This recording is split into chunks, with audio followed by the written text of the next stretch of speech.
আমি কিছু কথা বলতে চাইছি, যারা এবার ক্লাস 11 থেকে তোমরা যারা এবার 12-এ উঠবে তাদের উদ্দেশ্যে কিছু আমি কথা বলতে চাইছি যে তোমরা আর বাড়িতে বসে থেকো না।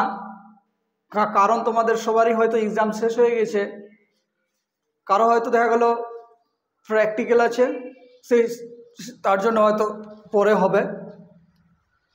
তো আমাদের এই সেন্টারে চালু হয়ে গেছে ক্লাস, প্রত্যেকটা সাবজেক্টে আলাদা আলাদা টিচার আছে। আমার 11-12-এর সংস্কৃতের টিচার আছে, তারপরে বাংলার টিচার আছে, হিস্ট্রির টিচার আছে, ফিলোসফির টিচার আছে, ইংরেজির টিচার আছে, জিওগ্রাফির টিচার আছে।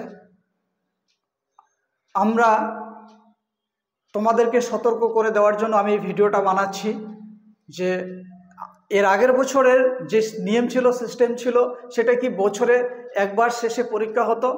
এবার বছরের প্রথমে যদি আমরা 2 মাস নষ্ট করে ফেলি, তবু আমরা ওইদিকে গিয়ে 10 মাস বা 8 মাসে কি মেকআপ নিতে পারতাম। কিন্তু এখন বিষয়টা হচ্ছে তোমাদের সেমিস্টার হয়ে গেছে, তোমাদের কোনোভাবে যদি তোমরা যদি 15টা দিন বা একটা মাস নষ্ট করে ফেলো, তো তোমরা হয়তো বুঝতে পারছো না যে সিলেবাসটা কত তাড়াতাড়ি আমাদের ফিনিশ করতে হবে, আবার রিভিশনের ব্যাপার আছে, তবেই একটা ভালো রেজাল্ট তোমাদের আশা করা যায়।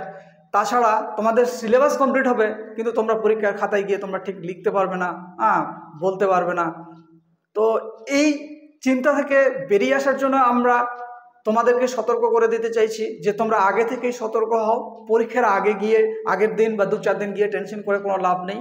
অতএব শুরু থেকেই তোমরা টেনশনটা মাথায় নাও যে আমাদের সামনে এবার নতুন একটা সিলেবাসে আমরা পরীক্ষা দিতে যাচ্ছি, আমরাই এই সিলেবাসের প্রথম যোদ্ধা।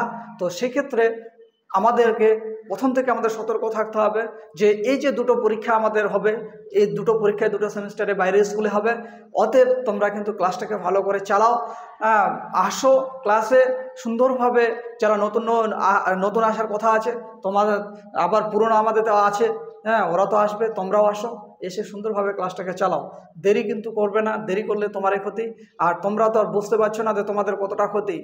টেনশন থাকে আমাদের, আর টিচারদের টেনশন থাকে যে সময়ের মধ্যে ছেলে মেয়েদের সিলেবাস না কমপ্লিট করতে পারলে আমরা বুঝতে পারি যে কোথায় গিয়ে তোমাদের হাল দাঁড়াবে, লাস্টে খারাপ কেমন অবস্থা হবে।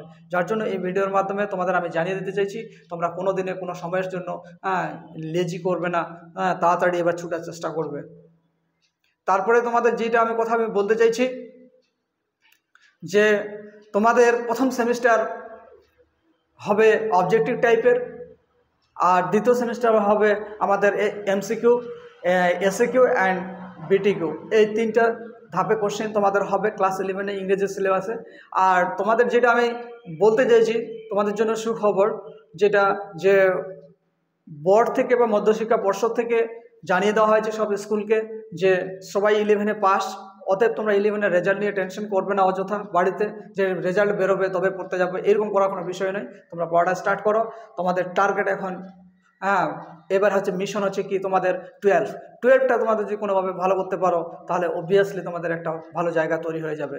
অনেক ছেলে মেয়ে আছে যে 11-এ খারাপ রেজাল্ট করেছে, 3rd ডিভিশন পেয়েছে, 2nd ডিভিশন পেয়েছে, কিন্তু 12-এ গিয়ে আসছে শুধু মুখস্থ বিদ্যা, যে মুখস্থ করবে, যে নোটসগুলোকে বারবার করে বাড়িতে লিখবে, সেই কিন্তু ভালো রেজাল্ট করে গেছে।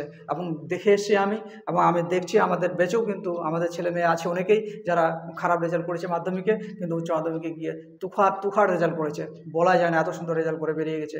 সেই ক্ষেত্রে